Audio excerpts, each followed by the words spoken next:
জীবনে যদি অনেক নামাজ কাজা হয়ে যায়, অনেক ওয়াক্ত, অনেক বছর পর্যন্ত আপনি নামাজ আদায় করেন নাই, কিন্তু এখন আপনি নামাজটা আদায় করতে চান, এই নামাজ কত কাজা হয়েছে আপনার কোনো হিসাবও নাই, তাহলে আপনি কিভাবে নামাজটা আদায় করবেন? এই বিষয়টা নিয়ে আমি আপনাদেরকে ক্লিয়ার করতে চাই। অনেকেই প্রশ্ন করে, হুজুর আমার শরীয়তের হুকুম যখন আমার উপরে জারি হয়েছে তখন থেকে আমি 2 বছর 5 বছর 7 বছর আমি নামাজ আদায় করি নাই, কিন্তু আলহামদুলিল্লাহ এখন আল্লাহ পাক আমাকে কবুল করেছে, এখন আমি নামাজটা আদায় করি এবং অতীত জীবনে নামাজ কাজা করার কারণে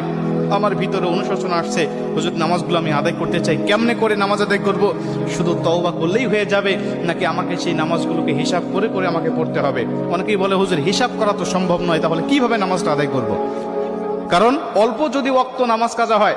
যেমন আজকে আপনি 2 ওয়াক্ত নামাজ কাজা করেছেন, আসর এবং মাগরিবের নামাজ আপনি আদায় করেন নাই, এশার নামাজের সময় আপনার স্মরণ হয়েছে বা আপনি অবসর হয়েছেন, ব্যস্ততা আপনার কমেছে, আপনি এখন কাজা নামাজটা আদায় করবেন, হিসাব করে আপনি এশার নামাজের আগে আসরের নামাজের 4 রাকাত আপনি কাজা নামাজ আদায় করলেন, মাগরিবের 3 রাকাত করলেন, তারপর এশার নামাজের আদায়